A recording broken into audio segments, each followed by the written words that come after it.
بسم الله الرحمن الرحيم يا بني آدم خذوا زينتكم عند كل مسجد وكلوا واشربوا ولا تسرفوا إنه لا يحب المسرفين رب اشرح لي صدري ويسر لي أمري واحلل عقدة من لساني يفقهوا قولي. ഏറെ ആദരണീയരായ സത്യവിശ്വാസികളെ, വിശ്വാസിനികളെ, മേലായ റബ്ബിൻ്റെ ആജ്ഞാന നിർദ്ദേശങ്ങൾ ജീവിതത്തിൻ്റെ എല്ലാ മേഖലകളിലും പാലിച്ചുകൊണ്ട് തഖ്വയുള്ളവരായി ജീവിച്ചു മരിക്കണമെന്ന് ആദ്യം എന്നോടും നിങ്ങളോരോരുത്തരോടും ഉപദേശിക്കുകയാണ്, വസിയ്യത്ത് ചെയ്യുകയാണ്. ഒരു വിശ്വാസിക്ക് പള്ളിയുമായുള്ള ബന്ധം അഭേദ്യമാണ് എന്നും ആ പള്ളിയിൽ പാലിക്കേണ്ട മര്യാദകളെക്കുറിച്ചാണ് കഴിഞ്ഞ ഖുതുബയിലൂടെ നമ്മൾ വിശദീകരിച്ചത്. പള്ളിയിൽ പാലിക്കേണ്ട 7 മര്യാദകൾ കഴിഞ്ഞ ഖുതുബയിൽ നമ്മൾ വിശദീകരിക്കുകയുണ്ടായി.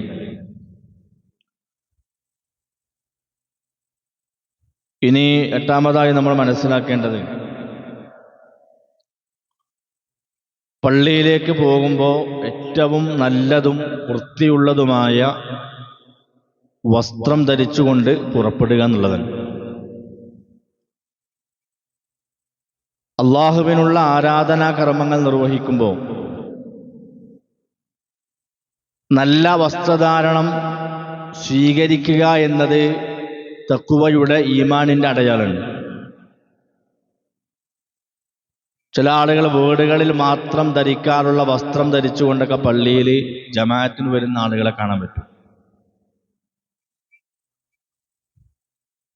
ഇത് ശരിയായ രീതിയല്ല. വിശുദ്ധ ഖുർആനിലൂടെ അല്ലാഹു സുബ്ഹാനഹു വ തആല പഠിപ്പിക്കുന്നുണ്ട്, യാ ബനി ആദം യാ ബനി ആദമ ഖുദൂ സീനതകും ഇൻദ കുല്ലി മസ്ജിദ് വകുലൂ വശ്റബൂ വലാ തുസ്രിഫൂ ഇന്നഹു ലാ യുഹിബ്ബുൽ മുസ്രിഫീൻ. യാ ബനി ആദമേ, ആദം സന്തതികളെ, ഖുദൂ സീനതകും ഇൻദ കുല്ലി മസ്ജിദിൻ, എല്ലാ ആരാധനാലയത്തിങ്കലും അഥവാ എല്ലാ ആരാധനാവേളകളിലും നിങ്ങൾക്ക് അലങ്കാരമായിട്ടുള്ള വസ്ത്രം നിങ്ങൾ ധരിച്ചുകൊള്ളുക. അലങ്കാര വസ്ത്രം ധരിച്ചുകൊള്ളുക എന്നാണ് അതിൻ്റെ വാക്ക്. വകുലു വശ്റബു വലാ തുസ്രിഫു, നിങ്ങൾ തിന്നുക, കുടിക്കുക, പക്ഷെ അമിതമാക്കരുത്. ഇന്നഹു ലാ യുഹിബ്ബുൽ മുസ്രിഫീൻ, ധൂർത്തടിക്കുന്ന അമിതവ്യയം കാണിക്കുന്ന ആളുകളെ അല്ലാഹു തആല ഇഷ്ടപ്പെടൂല എന്നാണ്. അപ്പൊ നോക്കൂ, നിങ്ങൾ ആദം സന്തതികളെ, മനുഷ്യരെ വിളിച്ചുകൊണ്ട് അല്ലാഹു തആല കൊടുക്കുന്ന ഉപദേശം, എല്ലാ ആരാധനാവേളകളിലും നിങ്ങൾ നിങ്ങളുടെ അലങ്കാരമായിട്ടുള്ള വസ്ത്രം ധരിക്കണം എന്നാണ്. ഏതാ പ്രിയപ്പെട്ടവരെ അലങ്കാര വസ്ത്രം? ലുങ്കിയാണോ? ലുങ്കിയാണോ അലങ്കാര വസ്ത്രം? ഉറങ്ങുമ്പോൾ ആളുകൾ ധരിക്കുന്ന വസ്ത്രമാണോ അലങ്കാര വസ്ത്രം? ജൂതനായ മെസ്സിയുടെ പേരെഴുതിയ ജെയ്സിയാണോ? ഏതാ അലങ്കാര വസ്ത്രം? ഈ പറയപ്പെട്ട ലുങ്കിയെടുത്ത് നമ്മളൊരു കല്യാണത്തിനോ ഒരു ഫംഗ്ഷനോ നമ്മൾ പോവോ? നമ്മൾ തൊട്ട അയൽവാസിയുടെ വീട്ടിലൊരു ഫംഗ്ഷൻ ഉണ്ടെങ്കിൽ പോലും നമ്മൾ ലുങ്കി എടുത്താണ് പള്ളിയിൽ പോകില്ല. ഇവിടെ ഞാൻ അങ്ങനെ കണ്ടിട്ടില്ല. നമ്മുടെ നാട്ടിലൊക്കെ ഉള്ളൊരു അവസ്ഥ, ലുങ്കി എടുത്തൊക്കെ ആളുകൾ നിസ്കരിക്കാൻ വരിക. നമ്മുടെ ഫ്ലാറ്റിൽ നിന്ന്, നമ്മുടെ റൂമിൽ നിന്ന് ഒന്ന് പുറത്തിറങ്ങുമ്പോൾ പ്രിയമുള്ളവരെ നമുക്ക് ലുങ്കി എടുക്കാൻ മടിയാണ്. ഷോപ്പിങ്ങിന് പോവുകയാണെങ്കിൽ നെയ്മറെ പേരെഴുതിയ ജെയ്സി ഇട്ട് നമ്മൾ കല്യാണത്തിന് പോവും? ഇല്ല, നമുക്ക് ലജ്ജയാണ്. എന്നാൽ അള്ളാഹുവിന്റെ മുന്നിലേക്ക് ആളുകൾ നമസ്കരിക്കാൻ വരുന്നത് എങ്ങനെയാണ്?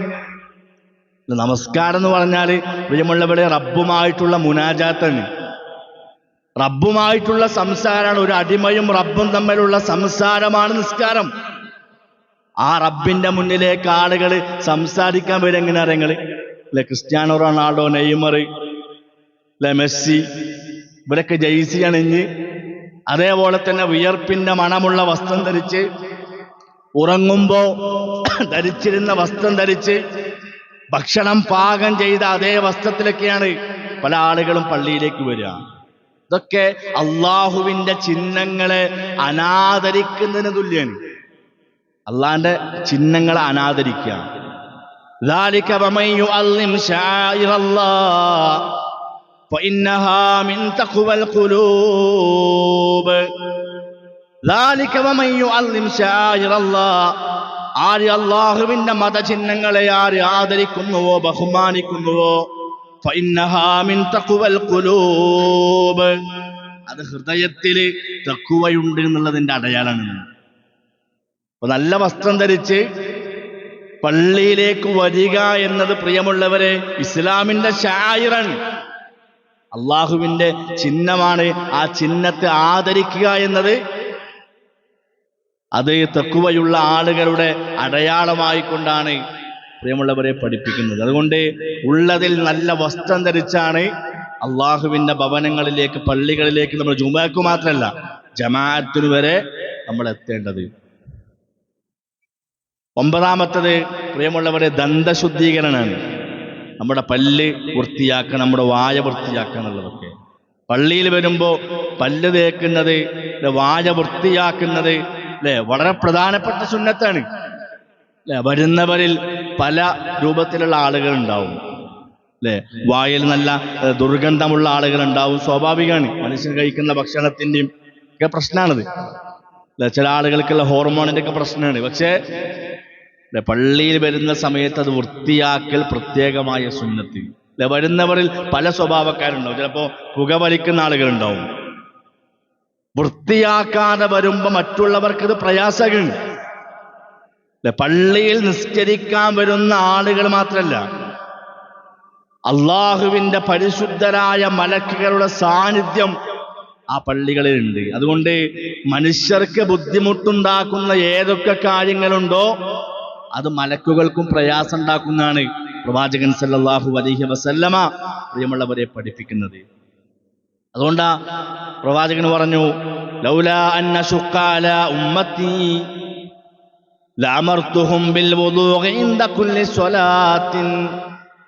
അബൂ ഹുറൈറ റളിയല്ലാഹു അൻഹുവിൽ നിന്ന് റിപ്പോർട്ട് ചെയ്യുന്ന ഹദീസിൽ കാണാം, പ്രവാചകൻ സല്ലല്ലാഹു അലൈഹി വസല്ലം പറയാ, എൻ്റെ ഉമ്മത്തിന് ലൗലാ അന്ന ശുഖാല ഉമ്മത്തി, എൻ്റെ ഉമ്മത്തിന് പ്രയാസമാകുമായിരുന്നില്ലെങ്കിൽ ലഅമർതുഹും ബിൽ വുദൂഇ ഇൻദ കുല്ലി സ്വലാത്തിൻ, ഓരോ നമസ്കാരത്തോടൊപ്പവും അതല്ലെങ്കിൽ ഓരോ വുളൂഇനോടൊപ്പവും വുളൂഇന്റെ കൂടെ ദന്തശുദ്ധീകരണം വരുത്തണമെന്ന് ഞാൻ കൽപ്പിക്കുമായിരുന്നു.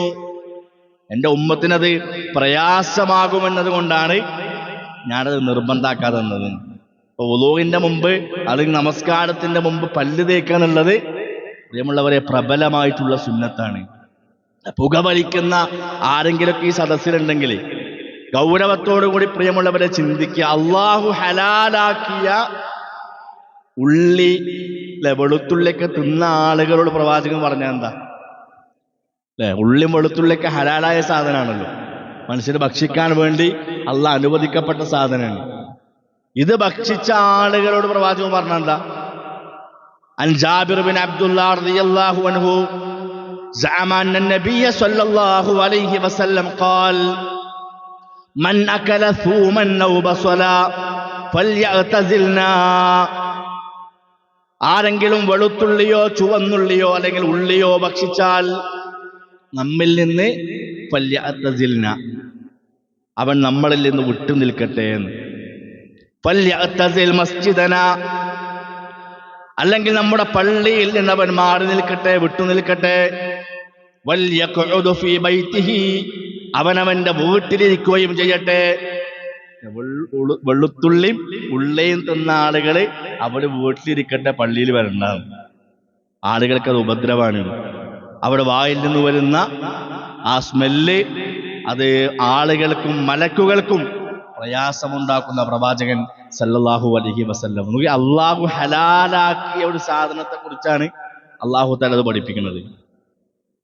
മന്നകല മിൻ ഹാദിഹി ശജറത്തിൽ മുൻതിന ഫലാ യഖറബന്ന മസ്ജിദനാ ഫഇന്നൽ മലായികത തഅസ്സാ മിമ്മാ യതഅസ്സാ മിൻഹുൽ ഇൻസ്. ആരെങ്കിലും വെളുത്തുള്ളിയിൽ നിന്നാൽ നമ്മുടെ പള്ളിയോട് അവൻ അടുക്കരുത്. കാരണം മനുഷ്യർക്ക് ഉപദ്രവകരമായത് അത് മലക്കുകൾക്കും ബുദ്ധിമുട്ടുണ്ടാക്കുന്നതാണ്.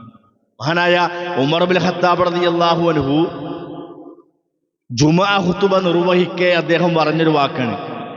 ഈ ഹദീസിനെ വെച്ചില്ലേ, മഹാനായ ഉമർ ഇബ്നുൽ ഖത്താബ് റളിയല്ലാഹു അൻഹു ഒരിക്കൽ ഖുതുബയിൽ പറയാ, സുമ്മ ഇന്നകും അയ്യുഹന്നാസ്, അല്ലയോ ജനങ്ങളെ, തഅകുലൂന ശജറതൈനി ലാ അറാഹുമാ ഇല്ലാ ഖബീസതൈനി ഹാദൽ ബസ്വല വസ്സൂം ലഖദ് റഅയ്തു റസൂലല്ലാഹി സ്വല്ലല്ലാഹു അലൈഹി വസല്ലം ഇദാ വജദ റീഹുമാ മിനർ റജുലി ഫിൽ മസ്ജിദി അമറ ബിഹി ഫഉഖ്രിജ ഇലൽ ബഖീ ഫമൻ അകലഹുമാ ഫൽയുമിത്ഹുമാ തബ്ഖാ. ജനങ്ങളെ, നിങ്ങൾ ഉള്ളിയും വെളുത്തുള്ളിയും തിന്നുന്നുണ്ട്, ഞാനാകട്ടെ അവ രണ്ടും ഉപദ്രവകാരികളായിട്ട് മാത്രമാണ് കാണുന്നത്. തീർച്ചയായും അള്ളാഹുവിന്റെ പ്രവാചകൻ സല്ലല്ലാഹു അലൈഹി വസല്ലമ പള്ളിയിലുള്ള ആരെങ്കിലും അവയുടെ വാസനയറിഞ്ഞാൽ അയാളെ പുറത്താക്കാൻ പ്രവാചകൻ സല്ലല്ലാഹു അലൈഹി വസല്ലമ കൽപ്പിക്കുകയായിരുന്നു. എവിടേക്ക് ഫഉഖ്രിജ ഇലൽ ബഖീർ, ബഖീയിലേക്ക്, ഖബർസ്ഥാനിലേക്ക്, പ്രവാചകന്റെ പള്ളിയുടെ സമീപത്തുള്ള ഖബർസ്ഥാനിലേക്ക് അവരെ ഇറക്കിവിടാൻ പ്രവാചകൻ സല്ലല്ലാഹു കൽപ്പിക്കുമായിരുന്നു. ഫമൻ അകലഹുമാ ഫൽയുമിത്ഹുമാ തബ്ഖാ. നിങ്ങൾ ആരെങ്കിലും ഉള്ളിയോ വെളുത്തുള്ളിയോ ഭക്ഷിക്കുകയാണെങ്കിൽ അത് വേവിച്ച് അതിന്റെ വാസന അവൻ കളയട്ടെ എന്നാണ്. അപ്പൊ അത് കഴിക്കുന്ന ആളുകൾ എന്ത് ചെയ്യണം? ഇനി ഇത് വേവിക്കാതെ കഴിക്കുന്ന ആളാണെങ്കിൽ പള്ളിയിൽ വരുമ്പോ പ്രിയമുള്ളവരെ വായ വൃത്തിയാക്കി പല്ലു തേച്ചു വേണം പള്ളിയിൽ വരാൻ. അല്ലെങ്കിൽ അതിന്റെ ദുർഗന്ധം ആളുകൾക്ക് പ്രയാസം ഉണ്ടാക്കും, അത് മലക്കുകൾക്ക് പ്രയാസം ഉണ്ടാക്കും. അപ്പോ അള്ളാഹു അനുവദിക്കപ്പെടാത്ത സാധനങ്ങൾ ഉപയോഗിച്ചാണ്ട് വരുന്നതിന്റെ ഗൗരവം നമ്മൾ ചിന്തിച്ചാൽ മതി. ഇനി 10ാമത്തത്, പ്രിയമുള്ളവരെ, പള്ളിയില് അനാവശ്യമായിട്ടിരുന്ന് സംസാരിക്കാനുള്ളത് പ്രത്യേകം നമ്മൾ ശ്രദ്ധിക്കേണ്ട ഒരു കാര്യമാണ്. നമസ്കരിക്കുന്നവരെ, ദുആ ചെയ്യുന്നവരെ, ഖുർആൻ പാരായണം ചെയ്യുന്ന ആളുകളെ ശല്യപ്പെടുത്തുന്ന രൂപത്തിലുള്ള സംസാരങ്ങള്, അനാവശ്യമായ ശബ്ദമുയർത്തലുകളൊന്നും അള്ളാഹുവിന്റെ പള്ളികളിൽ ഒരിക്കലും സഹോദരങ്ങളെ പാടില്ല.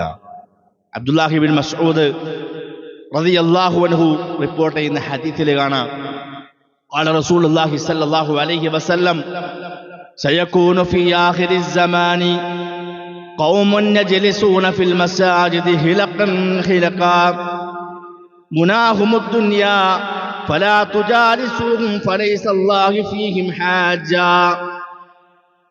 സയകൂനു ഫീ ആഖിരിസ് സമാൻ, എൻ്റെ ഉമ്മത്തിനൊരു കാലം വരുന്നതാണ്. ഈ ഉമ്മത്തിനൊരു കാലം വരാണ്ട് അവിടെ ഖൗമുൻ യജ്ലിസൂന ഫിൽ മസാജിദി ഹിലഖൻ ഹിലഖാ, അവര് പള്ളിയിൽ ഇങ്ങനെ കൂട്ടം കൂടി ഇരുന്നിട്ട് ഇങ്ങനെ സംസാരിക്കും. പള്ളികളിൽ കൂട്ടം കൂടി ഇരുന്ന് ഇങ്ങനെ സംസാരിക്കുന്ന ഒരു കാലം എൻ്റെ ഉമ്മത്തിന്, എൻ്റെ ഖൗമിന് വരാണ്ട്. അവരുടെ മുനാഹുമുദ് ദുനിയ, അവരുടെ സംസാരം എന്താണ്? സംസാരം ദുനിയാവിന്റെ വിഷയങ്ങളാണ്, ദുനിയാവിന്റെ കാര്യങ്ങളാണ് അവർ ചർച്ച ചെയ്യുന്നത്. അതുകൊണ്ട് ഫലാ തുജാലിസുഹും, അവരുടെ കൂടെ നീ ഇരിക്കാൻ പാടില്ല. അങ്ങനെ ഇന്ന് സംസാരിക്കുന്ന ആളുകളുണ്ടെങ്കിൽ അവരുടെ കൂടെ ഇരുന്ന് സംസാരിക്കരുത് എന്നാണ്. ഫലൈസ അല്ലാഹു ഫീഹിം ഹാജ, അവരുടെ കാര്യത്തിൽ അള്ളാഹ്ക്ക് ഒരു ആവശ്യമില്ല എന്നാണ്. അവരുടെ കാര്യത്തിൽ അള്ളാഹ്ക്ക് ഒരു കാര്യമില്ല. അതുകൊണ്ട് അവരുടെ കൂടെ ഇരുന്ന് സംസാരിക്കുന്നതിൽ നിനക്കൊരു ഹൈറുമില്ല, അങ്ങനെ ഇരിക്കാൻ പാടില്ല എന്നാണ്. പള്ളിയിലിരുന്ന് ദുനിയാവിന്റെ വിഷയങ്ങൾ സംസാരിക്കുന്നത് കുറ്റാണോ? ഷെയ്ഖ് മുഹമ്മദ് ബിൻ സ്വാലിഹ് അൽ ഉസൈമീൻ റഹ്മത്തുള്ളാഹി അലൈഹി പറയുന്നുണ്ട്, പള്ളിയിൽ വെച്ചുള്ള സംസാരം രണ്ട് തരാണ്. ഒന്നാമത്തത് നമസ്കരിക്കുന്നവർക്കും ഖുർആൻ ഓതുന്നവർക്കും പഠിക്കുന്നവർക്കും ശല്യമുണ്ടാക്കുന്ന വിധത്തിലുള്ള സംസാരം. അതൊരിക്കലും അനുവദനീയമല്ല.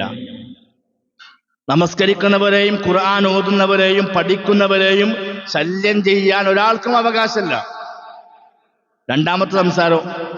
രണ്ടാമത്തത് ആർക്കും ശല്യമില്ലാത്ത രീതിയിൽ സംസാരിക്കലാണ്. അത് നല്ല കാര്യങ്ങളെ കുറിച്ചാണെങ്കിൽ ആ സംസാരം അത് അനുവദനീയാണ്.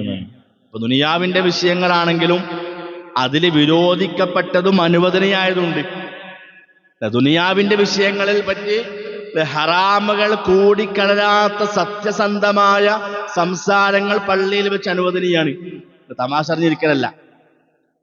ദുനിയാവിന്റെ കാര്യമാണെങ്കിലും അത്യാവശ്യമുള്ള ഹറാമുകൾ കൂടിച്ചേരാത്ത സംസാരങ്ങൾ അനുവദിക്കപ്പെടും. എന്നാൽ ഇനി ഹലാലാക്കിയ ചില സംസാരങ്ങളും എന്ത് ചെയ്തിട്ടുണ്ട്? വിലക്കിയിട്ടുണ്ട്. ഇപ്പോ കച്ചവടം ഹലാലാണ് അല്ലെ? കച്ചവടം എന്നുള്ളത് ഹലാലാണ്, ആ സംസാരം ഹലാലാണ്. പക്ഷെ പള്ളിയിൽ ആ സംസാരം എന്താണ്? വിരോധിക്കപ്പെട്ടിട്ടുണ്ട്. എന്നാൽ അല്ലെ, അതാണ് വിൽക്കലും വാങ്ങലും ഇടപാടുകൾ ഒരിക്കലും ഇസ്ലാം പള്ളിയിൽ വെച്ചിട്ട് അനുവദിക്കുന്നില്ല. അബൂ ഹുറൈറ റളിയല്ലാഹു അൻഹു നിവേദനം ചെയ്യുന്ന ഹദീസിൽ കാണാം, പ്രവാചകൻ സല്ലല്ലാഹു അലൈഹി വസല്ലം പറയാ, ഇദാ റഅയ്തും മയ്യബീഉ വയബ്താഉ ഫിൽ മസ്ജിദി ഫഖൂലു ലാ അർബഹല്ലാഹു തിജാറതക. പള്ളിയിൽ വിൽക്കുകയോ അല്ലെങ്കിൽ വാങ്ങുകയോ ചെയ്യുന്നവരെ നീ കണ്ടാൽ നിങ്ങൾ പറയണം, ലാ അർബഹല്ലാഹു തിജാറതക, നിന്റെ കച്ചവടത്തില് അള്ളാഹു നിനക്ക് ലാഭം നൽകാതിരിക്കട്ടെ. പള്ളിയിൽ വെച്ച് പ്രിയമുള്ളവർ ഒരു ഇടപാടും ഇസ്ലാം അനുവദിക്കുന്നില്ല അല്ലെ? കൊടുക്കലും വാങ്ങലും അല്ലെ, കച്ചവടം ഇസ്ലാം ഒരിക്കലും പള്ളിയിൽ അനുവദിക്കുന്നില്ല. അങ്ങനെ ഒരാള് കച്ചവടം ചെയ്യുന്നത് കണ്ടാല് ലാ അർബഹല്ലാഹു തിജാറത്ത്, നിന്റെ കച്ചവടത്തിൽ അള്ളാഹു ബർക്കത്ത് തരാതിരിക്കട്ടെ എന്ന് പറയാനാണ്. അത്ര ഗൗരവമാണ്, അത്ര ഗൗരവപ്പെട്ടൊരു വിഷയം. അതേപോലെയാണ് പള്ളിയിൽ നഷ്ടപ്പെട്ടു പോയത് പരസ്യം ചെയ്യാന്നുള്ളത്. ഒരാളെ വാച്ച് പോയി അല്ലെ, വാച്ച് പോയാൽ അത് പള്ളിയുടെ ഉള്ളിൽ വെച്ചാണ്ട് അത് പരസ്യം ചെയ്യാൻ പാടില്ല. ഒരാളെ മൊബൈൽ കാണില്ല അല്ലെ, പരസ്യം ചെയ്യാൻ പാടില്ല. അബൂ ഹുറൈറ റളിയല്ലാഹു അൻഹു റിപ്പോർട്ട് ചെയ്യുന്ന ഹദീസിൽ കാണാം, മൻ സമിഅ റജുലൻ യൻശുദു ളാലതൻ ഫിൽ മസ്ജിദി ഫൽയഖുൽ ലാ റദ്ദഹല്ലാഹു അലൈക ഫഇന്നൽ മസാജിദ ലം തുബ്ന ലിഹാദാ. പള്ളിയിൽ നഷ്ടപ്പെട്ടത് വിളിച്ചു പറയുന്നവന് ആരെങ്കിലും കേട്ടാൽ, ആരെങ്കിലും കണ്ടാൽ, ലാ റദ്ദഹല്ലാഹു അലൈക, അള്ളാഹു നിനക്കത് തിരിച്ചു തരാതിരിക്കട്ടെ എന്ന് പറയാം അല്ലെ? പള്ളിയിൽ കച്ചവടം ചെയ്ത ആളെ കുറിച്ച് പറഞ്ഞത് അള്ളാഹു കച്ചവടത്തിൽ ബർക്കത്ത് നൽകാതിരിക്കട്ടെ. ഇവിടെ നഷ്ടപ്പെട്ടു പോയ സാധനം ഒരാള് പള്ളിയിൽ പരസ്യം ചെയ്യുന്നുണ്ടെങ്കിൽ ലാ റദ്ദഹല്ലാഹു അലൈക, അള്ളാഹു എനിക്ക് തിരിച്ചു തരാതിരിക്കട്ടെ എന്ന് പറയണമെന്ന്. ഇവിടെ പറഞ്ഞാൽ എന്താ അറിയോ? ഫഇന്നൽ മസാജിദ ലം തുബ്ന ലിഹാദാ, അള്ളാന്റെ പള്ളി ഉണ്ടാക്കിയത് നിങ്ങൾക്ക് നഷ്ടപ്പെട്ടു പോയ സാധനങ്ങൾ ചോദിക്കാനും കച്ചവടം ചെയ്യാനൊന്നുമല്ല. അള്ളാന്റെ പള്ളി ഉണ്ടാക്കിയത് ഇബാദത്ത് ചെയ്യാൻ വേണ്ടിയിട്ടാണ്. അവിടെ ആരാധനകളാണ് നടക്കേണ്ടത്. അപ്പോ അത്തരം സംസാരങ്ങളൊന്നും അല്ലെ എന്തല്ല, പള്ളിയിൽ ഒരിക്കലും അനുവദനീയല്ല. എന്നാൽ ആളുകൾക്ക് ശല്യമില്ലാത്ത രൂപത്തിൽ, പ്രയാസമില്ലാത്ത രൂപത്തിൽ, നിസ്കരിക്കുന്ന ആളുകൾക്കും ദുആ ചെയ്യുന്ന ആളുകൾക്കൊന്നും പ്രയാസമില്ലാത്ത രൂപത്തിൽ അനുവദിക്കപ്പെട്ട സംസാരങ്ങൾ എന്താണ്? അതിന് തെറ്റില്ല എന്നാണ് ഷെയ്ഖ് ഉസൈമീൻ റഹ്മത്തുള്ളാഹി അലൈഹി പറയുന്നത്. അത് സംസാരമാണെങ്കിലും പ്രിയമുള്ളവരെ, അത് അല്ലെ ഒച്ചത്തിൽ സംസാരിക്കാൻ പാടില്ല. അത് ആളുണ്ടെങ്കിലും ഇല്ലെങ്കിലും ശരി, നിസ്കരിക്കുന്ന ആളുണ്ടെങ്കിലും ഇല്ലെങ്കിലും പള്ളിയിൽ ശബ്ദമുയർത്തിക്കാണ്ടുള്ള സംസാരം ഒരിക്കലും പാടില്ല. സമിഅ അൻ ഉമർ ബിൻ ഖത്താബ് റളിയല്ലാഹു അൻഹു,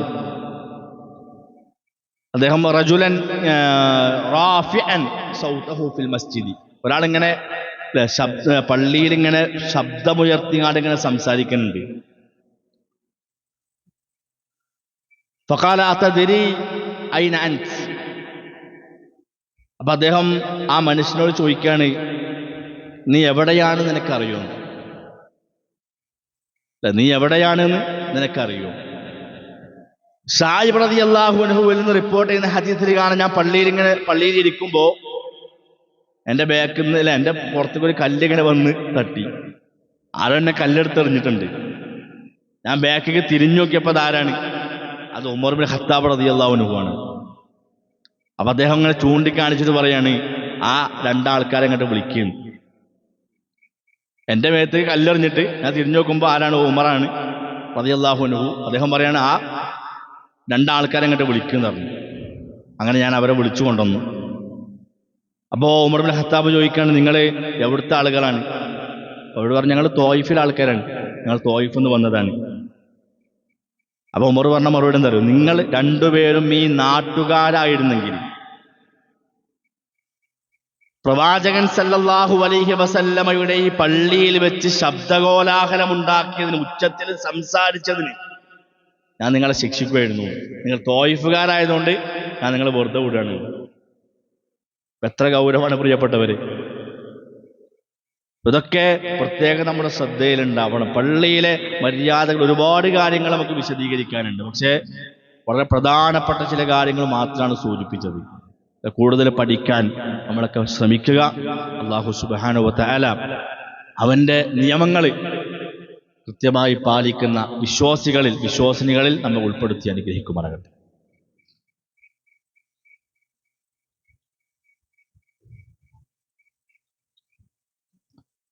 അൽഹംദുലില്ലാഹി റബ്ബിൽ ആലമീൻ വസ്സലാത്തു വസ്സലാമു അലാ റസൂലിഹിൽ അമീൻ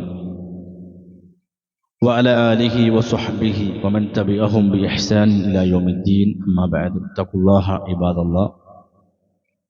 ഊസിക്കും സാനിയും ബിത്തഖ്വല്ലാഹ്. അല്ലാഹുവിനെ സൂക്ഷിച്ചുകൊണ്ട് ജീവിക്കണമെന്ന് ഒന്നുകൂടി ഉപദേശിക്കുകയാണ്, വസിയ്യത്ത് ചെയ്യുകയാണ്. ഇനി സഹോദരങ്ങൾ, നമ്മൾ മനസ്സിലാക്കേണ്ടത്, നമസ്കരിച്ചു കൊണ്ടിരിക്കുന്ന ആളുകളുടെ മുന്നിലൂടെ നടക്കുന്നതിൻ്റെ വിധി എന്താണ്? അബൂ ജുഹൈം റളിയല്ലാഹു അൻഹു എന്ന് റിപ്പോർട്ട് ചെയ്യുന്ന ഹദീസിൽ കാണാം, ഖാല റസൂലുള്ളാഹി സ്വല്ലല്ലാഹു അലൈഹി വസല്ലം ലൗ യഅലമുൽ മാറു ബൈന യദയിൽ മുസല്ലി മാദാ അലൈഹി ലകാന അൻ യഖിഫ 40 ഖൈറൻ ലഹു മിൻ അൻ യമുറ ബൈന യദൈഹി. ഖാല അബൂ നളർ ലാ അദ്രി ഖാല 40 യൗമൻ ഔ ശഹറൻ ഔ സന.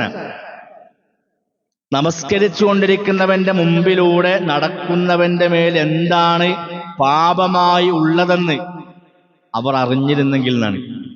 അവന്റെ മുന്നിലൂടെ നടക്കുന്നതിനേക്കാൾ 40 നിൽക്കലാണ് അവന് ഉത്തമം എന്നാണ്. 40 നിൽക്കലാണ് അവനക്ക് ഉത്തമം. അബൂ നദർ പറയാണ്, 40 ദിവസമോ 40 മാസമോ 40 വർഷമോ ആണോ നബി പറഞ്ഞതെന്ന് എനിക്കറിയില്ല. 40 ദിവസമാണോ 40 മാസമാണോ 40 വർഷമാണെന്ന് എനിക്കറിയില്ല. 40 നിൽക്കലാണെന്ന് ഞാൻ കേട്ടിട്ടുണ്ട്. അപ്പോ നിസ്കരിക്കുന്നവന്റെ മുന്നിലൂടെ നടക്കുക എന്നുള്ളത് വളരെ വലിയ കുറ്റാണ്.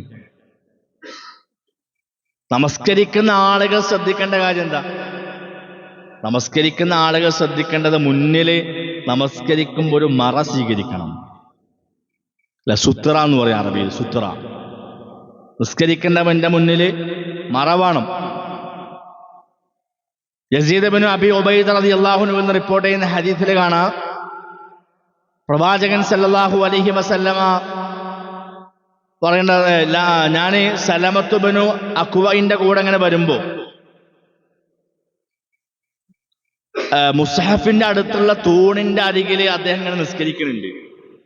അപ്പൊ ഞാൻ ചോദിക്കാണ്, അല്ലയോ അബു മുസ്ലിം, എന്താണ് താങ്കൾ ഈ തൂണിന്റെ അരികിൽ ഇങ്ങനെ നിസ്കരിക്കുന്നതിൽ ഇത്ര ജാഗ്രത കാണിക്കുന്നത് എന്തിനാ? എപ്പോ വന്നാലും നിങ്ങൾ ഈ തൂണിന്റെ മുന്നിലാണ് നിസ്കരിക്കുള്ളൂ.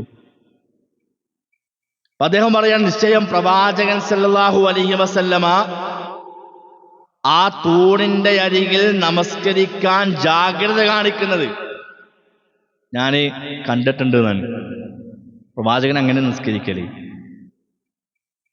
റസൂലുള്ളാഹി സ്വല്ലല്ലാഹു അലൈഹി വസല്ലം പറഞ്ഞു, ഇദാ സ്വല്ല അഹദുക്കും ഇല സുത്രത്തിൻ, നിങ്ങൾ ആരെങ്കിലും സുത്ര സ്വീകരിച്ചുകൊണ്ട് നമസ്കരിക്കുന്നതായാൽ അവൻ എന്ത് ചെയ്യണം? അവനെ ആ സുത്രയുടെ അടുത്തവൻ നിൽക്കണം. ലാ യഖ്തഇ ശൈത്വാനു അലൈഹി സ്വലാത്തുഹു, പിശാചിന് അവന്റെ നിസ്കാരം മുറിക്കാൻ സാധിക്കരുതെന്ന്. അപ്പൊ എവിടെയാ സുത്ര വേണ്ടത്? നിസ്കരിക്കുന്ന ആളെ മുമ്പിലാണ് വേണ്ടത്. അത് എന്റെ അകലം എത്രയാണ്? ഒരു മുഴം എന്നാ പറഞ്ഞത്. ഒരു മുഴം അകലത്തിലാണ് സുത്ര വേണ്ടത്. അപ്പൊ അവിടെ ഒരാൾ നിസ്കരിക്കുമ്പോൾ ഇത് സുത്രയാക്കാൻ പറ്റൂല, അതൊരു മുഴം എന്നല്ല. അല്ലെ, സുത്രയുടെയും ഒരാൾ സുജൂദ് ചെയ്യുന്നതിൻ്റെയും ഇടയിലുള്ള ഇതെത്രയാണ്? ഒരാൾ സുജൂദ് ചെയ്തിട്ട് ആ സുത്രന്റെ ഇടയിലുള്ള ഗ്യാപ്പ് എത്ര? ഒരു ആടിന് അല്ലെങ്കിൽ ഒരു ആട്ടിൻകുട്ടിക്ക് നടന്നു പോകാനുള്ള സ്ഥലം എന്നാണ്. ഒരു ആനക്കല്ല, ഒരു ആട്ടിൻകുട്ടിക്ക് നടന്നു പോകാനുള്ള ഗ്യാപ്പ് മതി. ചില ആളുകൾക്ക് സുത്ര വെക്കുമ്പോൾ എത്രയോ അപ്പുറത്തും കൊണ്ട് ഞാൻ സുത്ര വെക്കുക. ചില ആളുകൾ സുത്ര വെക്കുമ്പോൾ എന്ത് ചെയ്യുന്നു? സുത്രമ പോയി തലമുട്ടും, അതും പറ്റൂല. സുത്രന്റെ ഇടയിലുള്ള ഗ്യാപ്പാണ് ഈ പറഞ്ഞത്. ഒരു ആടിന് നടന്നു പോകാനുള്ള അത്ര സ്ഥലം, ആ ഗ്യാപ്പിലാണ് എന്ത് ചെയ്യേണ്ടത്? സുത്ര വെക്കേണ്ടത്. ഈ സുത്ര വെക്കുമ്പോൾ ശ്രദ്ധിക്കേണ്ടത് ഏതാ സുത്ര വെക്കേണ്ടത്? ആളുകൾക്ക് ചുമട് സുത്രയായി സ്വീകരിക്കാം. പള്ളിയുടെ തൂണുണ്ടെങ്കിൽ അത് പറ്റും, കസേര പറ്റും. അല്ലെ, സുത്രയുടെ അളവെത്രയാണ്? അതും ഇതേപോലെ മേലക്കെന്തു വേണം? ഒരു ചാണെങ്കിലും വേണം. ഒരു ചാണെങ്കിലും അതിന്റെ ഉയരം ഉണ്ടാവണം. പ്രവാചകൻ സ്വല്ലല്ലാഹു അലൈഹി വസല്ലമ ഒട്ടകക്കട്ടില് സുത്രയായിട്ട് പ്രവാചകൻ നിസ്കരിച്ചിട്ടുണ്ട്. ചില ആൾക്കാരെ മൊബൈലും അതേപോലെ ടവലൊക്കെയാണ് മുന്നിൽ കൊണ്ടുപോയിടുക. അതൊക്കെ ഒന്നുമില്ലെങ്കിലാണ്, ഒരു നിവൃത്തിയില്ല, അപ്പോഴാണ് ഇതൊക്കെ ചെയ്യേണ്ടത്. അതന്നെ പറ്റുമെന്നുള്ളത് നമ്മൾ ആലോചിക്കേണ്ട കാര്യമില്ല. അപ്പൊ സുത്ര പള്ളിയിൽ അതിനുള്ള സംവിധാനങ്ങൾ പല പള്ളികളും ഉണ്ട്, ഇവിടെ ഉണ്ട്. ആളുകൾക്ക് ഇതിലൊന്നും അത്ര ശ്രദ്ധയൊന്നുമില്ല. അവിടെ വരും, ബാക്കിലാണ് പോയി നിസ്കരിക്കും. അത് ഫർളാണെങ്കിൽ ഇമാമിന്റെ മുന്നിൽ മതി. ഫർളാണെങ്കിൽ ഇമാമിന്റെ മുന്നിൽ മതി. ഒറ്റക്ക് നിസ്കരിക്കുമ്പോൾ അവനവന്റെ മുന്നിൽ സുത്ര നിർബന്ധമാണ്. അതിലൂടെ സുത്ര സ്വീകരിക്കാതെ അതിന്റെ മുന്നിലൂടെ ഒരാൾ നടന്നു പോയാൽ ആ നിസ്കാരക്കാരനെ കുറ്റക്കാരൻ, നിസ്കരിക്കുന്ന ആൾ കുറ്റക്കാരനാണ്. അത്ര ഗൗരവത്തിൽ പ്രവാചകൻ സല്ലല്ലാഹു അലൈഹി വസല്ലം പഠിപ്പിച്ച വിഷയമാണ് സുത്ര എന്നുള്ളത്. അതൊക്കെ നമ്മൾ എന്ത് ചെയ്യണം? വളരെ ഗൗരവമായിട്ട് തന്നെ അർഹിക്കുന്ന ആ ഒരു പരിഗണനയോട് കൂടി തന്നെ പ്രിയമുള്ളവരെ കാണണം. അല്ലാണ്ട് വിശാലമായ പള്ളിയിൽ കയറി ഏതെങ്കിലൊക്കെ ഭാഗത്ത് നിന്നുകാണ്ട് ഒരു മറയില്ലാതെ നിസ്കരിക്കുക എന്നുള്ളത് അതൊരു പതിവ് കാഴ്ചയായിട്ട് മാറുകയാണ്. നബി സല്ലല്ലാഹു അലൈഹി വസല്ലമയിൽ നിന്ന് സ്വഹാബത്ത് മനസ്സിലാക്കിയതുപോലെ ആ സുത്രയുടെ പ്രാധാന്യം നമ്മൾ മനസ്സിലാക്കാതെ പോയതാണ് ഈ വിഷയത്തിൽ അർഹിക്കുന്ന ഒരു ഗൗരവം പലപ്പോഴും നൽകാത്തതിൻ്റെ പ്രധാനപ്പെട്ട കാരണം. അതുകൊണ്ട് പ്രവാചകന്റെ ഏതു സുന്നത്തുകളെയും നമ്മൾ അർഹിക്കുന്ന ഗൗരവത്തോടു കൂടി കാണുക. അദബുകളുടെ കാര്യത്തിൽ പ്രത്യേകം ഒരു ശ്രദ്ധ വിശ്വാസികൾക്ക് ഉണ്ടാവണം. അതേപോലെ തന്നെ പള്ളി പരിപാലനങ്ങളൊക്കെ, പള്ളി വൃത്തിയാക്കാന്നുള്ളത്. പ്രവാചകൻ പള്ളി വൃത്തിയാക്കി ആ സ്ത്രീക്ക് കൊടുത്ത ആ സ്ഥാനം നോക്കിങ്ങൾ. പ്രവാചകന്റെ പള്ളി അടിച്ചുവാരിയിരുന്ന ഒരു സ്ത്രീ, പ്രവാചകൻ വന്നപ്പോൾ ആ സ്ത്രീയെ കാണില്ല. എവിടെയെന്ന് ചോദിച്ചു. പറഞ്ഞു പ്രവാചകൻ ആ സ്ത്രീ മരണപ്പെട്ടു പോയിട്ടുണ്ട്. ആ സ്ത്രീ മരണപ്പെട്ടു പോയി. പ്രവാചകൻ ആ രാത്രിയിൽ പ്രിയമുള്ളവരെ ആ സ്ത്രീയുടെ ഖബർ പോയിട്ട് സന്ദർശിച്ച് അവിടെ പോയി നിസ്കരിക്കാൻ ആ സ്ത്രീക്ക് വേണ്ടിയിട്ട്. അപ്പൊ ആ സ്ഥാനം എത്രയാണ്? രണ്ട് കാര്യം മനസ്സിലാക്കട്ടെ. ഒന്ന്, ഒരു സ്ത്രീക്ക് പള്ളി വൃത്തിയാക്കൽ അനുവദനീയമാണ്. നമ്മുടെ നാട്ടിലൊരു പള്ളി ഉണ്ടെങ്കിൽ ആ പള്ളി വൃത്തിയാക്കാൻ സ്ത്രീനെ ഏൽപ്പിക്കാൻ ഒരു പ്രശ്നമല്ല. പക്ഷെ അവിടെ ഫിത്ന ഉണ്ടായിരുന്നുള്ളൂ. ശ്രദ്ധിക്കണം. നോക്കി, പിന്നെ പ്രവാചകൻ ആ സ്ത്രീ കൊടുത്ത സ്ഥാനം നോക്കി. ഒരു സ്ത്രീയാണ്. സ്വഹാബാക്കളെ എന്തുകൊണ്ടാ പ്രവാചകനോട് പറയാവുന്നത്? ആ സ്ത്രീയുടെ സാധാരണ പെണ്ണാണ്, സാധാരണ സ്ത്രീയാണ്. സ്വഹാബത്ത് അത്ര സ്ഥാനേ ആ സ്ത്രീ കൊടുത്തിട്ടുള്ളൂ. ആ സ്ത്രീ മരണപ്പെട്ടിട്ടും പ്രവാചകനോട് പറയാത്ത എന്താ? ആ സ്ത്രീ മരണപ്പെട്ടിട്ടും പ്രവാചകനോട് സ്വഹാബാക്കൾ പറയാത്തതെന്തേ? അത്ര സ്ഥാനം സ്വഹാബാക്കൾ കൊടുത്തിട്ടുള്ളൂ. പക്ഷെ പ്രവാചകൻ വന്നത് അറിഞ്ഞപ്പോ പ്രവാചകൻ എന്ത് ചെയ്തു? ആ സ്ത്രീയുടെ ഖബർ പോയി സന്ദർശിച്ച് അവിടെ പോയി നിസ്കരിക്കാണ് ആ സ്ത്രീക്കും വേണ്ടിയിട്ട്. അത്ര സ്ഥാനമാണ് അള്ളാന്റെ പള്ളി വൃത്തിയാക്കുന്ന ആളുകൾക്ക്. അതിലൊക്കെ നമ്മൾ പ്രിയമുള്ളവർ ഉസ്താദുമാര് മാത്രമൊന്നല്ല, നമ്മുടെ പള്ളി വൃത്തിയാക്കേണ്ടത് നമ്മൾ തന്നെയാണ്. ഇവിടെ അങ്ങനെ പ്രത്യേകമായിട്ട് ആളെ നിശ്ചയിച്ചിട്ടില്ല. അപ്പൊ ആ പള്ളി വൃത്തിയാക്കാൻ എല്ലാവർക്കും ഒന്ന് സഹകരിക്കുക. ആ നിലക്കൊക്കെ നമ്മൾ പള്ളിയുമായിട്ട് ഇടപെടുക. അല്ലാഹു സുബ്ഹാനഹു വ തആല അവൻ്റെ നിയമങ്ങളെ കൃത്യമായി പാലിക്കുന്ന, ഈ മര്യാദകളൊക്കെ ജീവിതത്തിൽ പുലർത്തി സൂക്ഷ്മത കാണിക്കുന്ന വിശ്വാസിനികളിൽ നമ്മെ ഉൾപ്പെടുത്തി അനുഗ്രഹിക്കുമാറാകട്ടെ. നമ്മിൽ നിന്ന് അറിഞ്ഞും അറിയാതെയും വന്ന എല്ലാ പാപങ്ങളും അള്ളാഹു പുറത്തു മാപ്പാക്കി തരുമാറാകട്ടെ. നമ്മിൽ നിന്ന് മരണപ്പെട്ടു പോയ ആളുകൾക്ക് അള്ളാഹു മഅഫിറത്തും മർഹമത്തും പ്രദാനം ചെയ്യുമാറാകട്ടെ. അവരുടെ ഖബർ അള്ളാഹു തആല വിശാലമാക്കി കൊടുക്കുമാറാകട്ടെ. അവരെയും നമ്മെയും അള്ളാഹു അവൻ്റെ ജന്നാത്തുൽ ഫിർദൗസിൽ ഒരുമിച്ച് കൂട്ടി അനുഗ്രഹിക്കുമാറാകട്ടെ.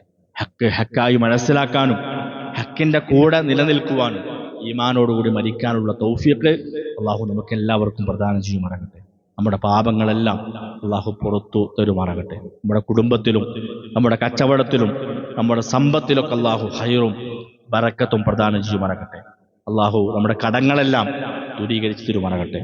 اللهم اغفر للمؤمنين والمؤمنات والمسلمين والمسلمات الأحياء منهم والأموات إنك مجيب الدعوات يا قاضي الحاجات.